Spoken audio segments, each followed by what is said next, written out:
Welcome to Democracy Now!, democracynow.org, the War and Peace Report. I'm Amy Goodman.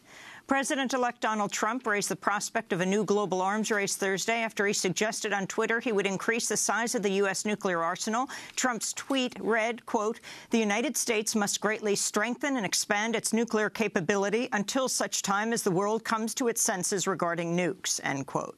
At the State Department, the outgoing Obama administration spokesperson John Kirby was asked about the tweet. I can't speak for what the president-elect's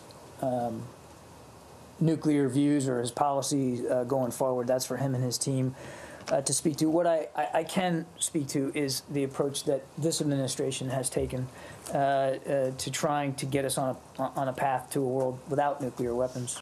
Despite President Obama's call for an end to nuclear weapons, his administration has been quietly upgrading its nuclear arsenal to create smaller, more precise nuclear bombs as part of a massive effort that will cost up to $1 trillion over 3 decades.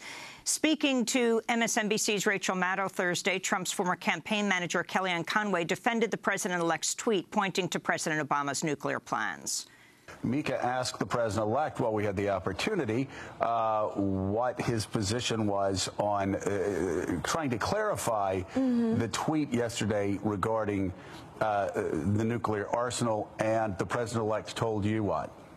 Let it be an arms race. We will outmatch them at every pass. And outlast them all. And outlast them all. That was a comment that was made this morning. Let's go to Kellyanne Conway. I don't think the tweet was groundbreaking in this regard. It seems that President Obama himself has called for an upgrade in our capabilities. I've read in 1 or 2 articles up to $1 trillion is the price tag.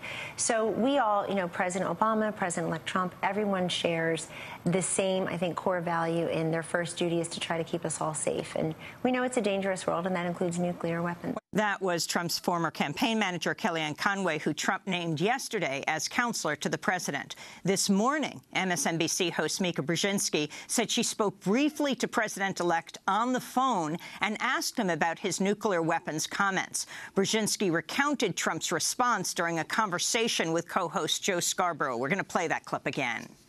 Mika asked the president-elect, while we had the opportunity, what his position was on trying to clarify the tweet yesterday regarding the nuclear arsenal, and the president-elect told you what? Let it be an arms race. We will outmatch them at every pass. And outlast them all. And outlast them all. And yes, they were in their pajamas when they had that discussion. According to the International Campaign to Abolish Nuclear Weapons, about 93% of all nuclear warheads are owned by Russia and the United States, which together have about 14,000 warheads stockpiled. The Obama administration's move to formally end the National Registry Program for immigrants from majority Muslim countries, known as the National Security Entry-Exit Registration System, or NSEERS. The Department of Homeland Security Thursday submitted a rule change in an effort to dismantle the legal framework for the registry, apparently in order to prevent Donald Trump from reviving it. The move comes only 1 day after Trump appeared to reiterate his pledge to reinstate the registry. The registry was created after the September 11th attacks. The Department of Homeland Security idled the program in 2011 under massive pressure from civil rights groups.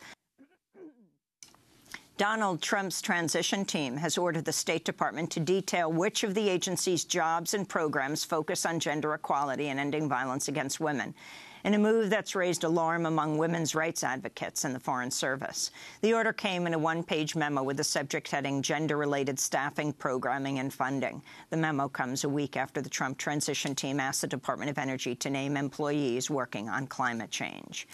In breaking news, police in Milan, Italy, say they've shot and killed Anas Amri, the main suspect in an attack on a market in Berlin earlier this week. Police say Amri opened fire on officers after he was asked to show his ID during a routine traffic stop. They say one officer was wounded in the shoulder before another officer shot and killed Amri. The 24-year-old Tunisian was accused of hijacking a truck, killing its driver, then ramming it into a crowded Christmas market in Berlin Monday, an attack that left 11 more people dead and dozens wounded.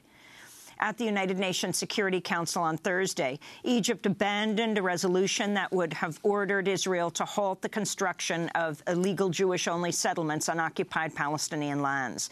Egypt's move came just hours before a planned vote amidst heavy lobbying against the measure by Israeli officials. The measure was also opposed by Donald Trump, who took to Twitter to call for a veto of the resolution. Trump also spoke by telephone with Egyptian President Abdel Fattah al-Sisi Thursday. Israeli officials reportedly contacted Trump's transition team after they learned the Obama administration might abstain on a vote condemning settlements, a move that would have cleared the way for the measure to pass. In medical news, a new study finds an experimental vaccine was 100% effective in protecting West Africans against the Ebola virus during an outbreak in 2014 and 15, raising the prospect the future spread of the deadly disease could be halted. The finding was reported Thursday in the British medical journal The Lancet.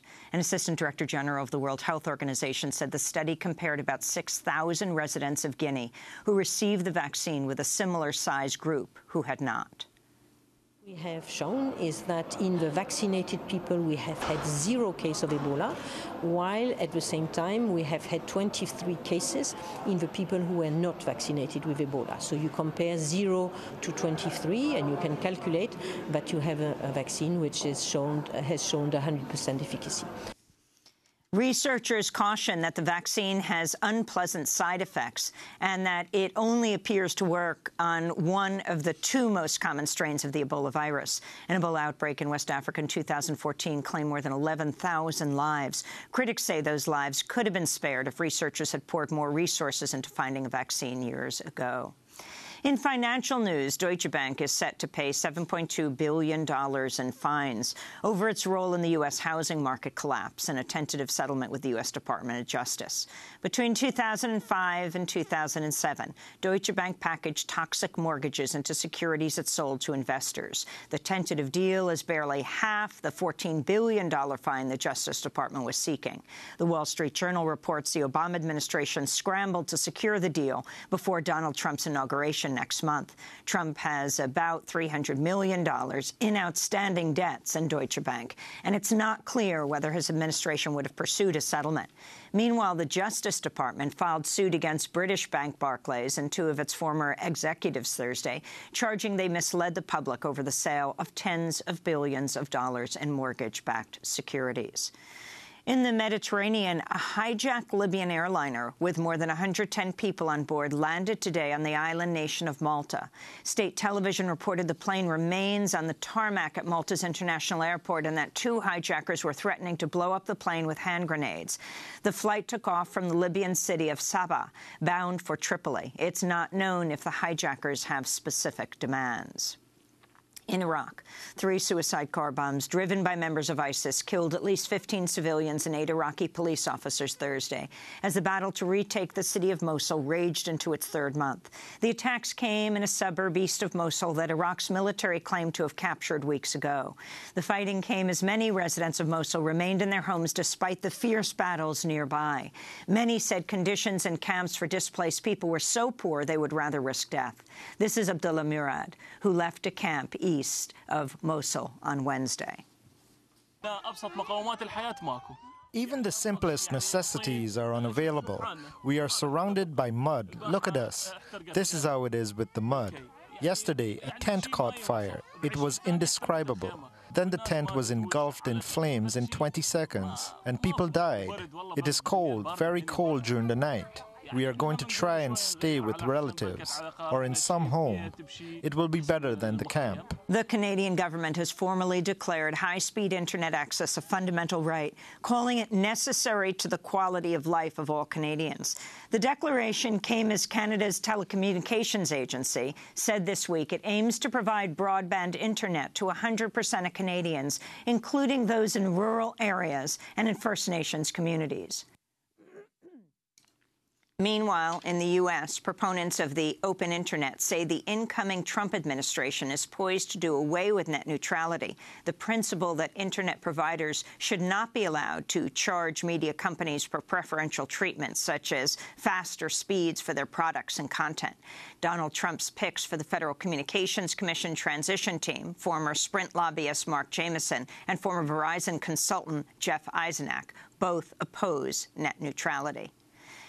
In Texas, a Fort Worth police officer has been placed on restrictive duty after an online video showed him violently arresting a woman and her teenage daughter after the woman called 911 to report an assault on her 7-year-old son. Video of the incident went viral after it was posted to Facebook Wednesday night. The video shows 46-year-old Jacqueline Craig, who's African-American, telling a white police officer that a white man choked her son after the boy supposedly threw a piece of paper on the ground. The officer, who has not been named, responds, quote, "Why don't you teach your son not to litter?" Why don't you teach your son not to litter? He can't prove to me that my son littered, but it doesn't matter if he did or didn't. It doesn't give him the right to put his hands on it. The video next shows Jacqueline Craig arguing with the officer over the alleged assault on her son before the officer tackles and handcuffs Craig while pointing a weapon at her and at her teenage daughter, who he had already grabbed. The officer tackles and arrests the girl. In a statement, the Fort Worth Police Department said it has launched an internal affairs investigation into the arrests. And in Chile, family members of those killed or disappeared under the U.S.-backed dictatorship of Augusto Pinochet held a protest outside Santiago's main cathedral Thursday ahead of a planned Catholic Mass today for jailed members of the former regime. The protesters wore photographs of their loved ones and held signs reading, "Never forget." This is Carla Pellegrin, whose brother, Raul, was disappeared under the dictatorship. The human rights violators of this country are going to ask for forgiveness in a mass to obtain prison benefits. We absolutely reject a pardon because we are neither for forgiveness nor forgetting. And basically that's because the missing are still missing, because our loved ones who were tortured, who were killed, are no longer here, which happens in many cases. And there's still much impunity, such as in the case of my brother, certainly, and because there's a pact of silence. On September 11, 1973, the democratically elected Chilean president Salvador Allende was toppled in a U.S.-backed coup, ushering 17 years of brutal dictatorship under Augusto Pinochet. And those are some of the headlines. This is Democracy Now!, democracynow.org, The War and Peace Report. I'm Amy Goodman.